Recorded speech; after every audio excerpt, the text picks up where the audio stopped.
नाही नाही, ते त्यांना करावंच लागणार ना. पारित नाही झाला म्हणजे कसं नाही करणार. म्हणजे मग ते बेगडी तुमचं म्हणजे बेगडी प्रेम किंवा बेगडी आदर्श म्हणून असं म्हणजे महाराजांबद्दल तुम्हाला काहीच वाटत नाही असंच लोकांना म्हणजे मला आणि किंवा सर्वसामान्य लोकांना तेच वाटणार ना. त्याच्या पलीकडे काय.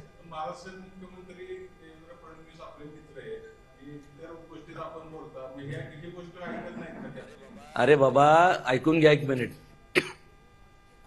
हा कायदा ते करणार, त्यांना करावाच लागणार. आणि नाही केलं ना तर महाराष्ट्र जनतेला महाराजांची शपथ आहे. तुम्ही त्या तुमच्या लोकप्रतिनिधींना जाब विचारा फक्त. आणि सातत्यानं ही जी भूमिका महापुरुषांच्या बद्दल ते एकाच विचारधारेच्या लोकांकडून जास्त वेळा झालेली आहे. हे बघा ते विचारधारा म्हणण्यापेक्षा ती विचारधारा ही विकृत लोकांची विचारधारा आहे.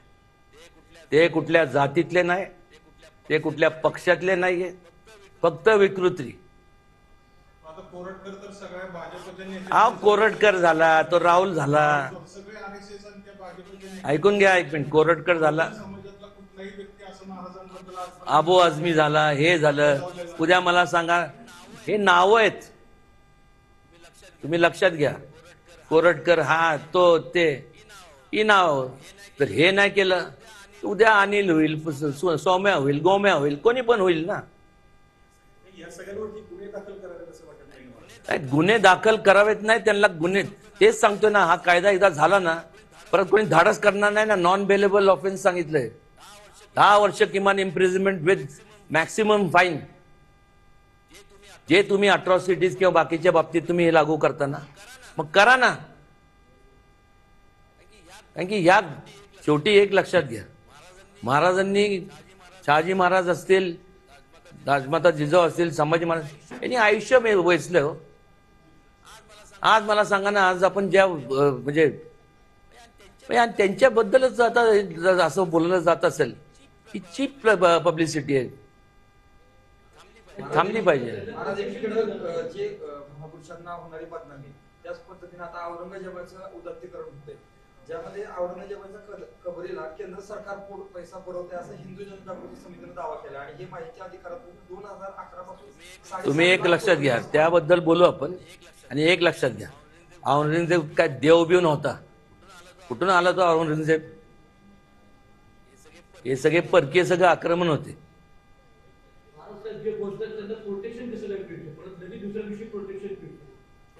प्रोटेक्शन मिळणार नाही. किती असं काय प्रोटेक्शन काय? एक लक्षात घ्या. तुम्ही आता तुम्हाला सांगतो, म्हणजे आज सगळ्यात काय त्याला म्हणतात,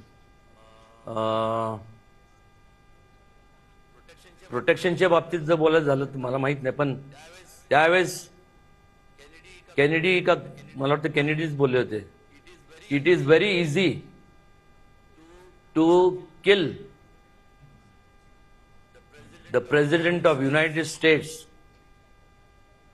when a person, कोणी पण असू, decides to trade his life for him.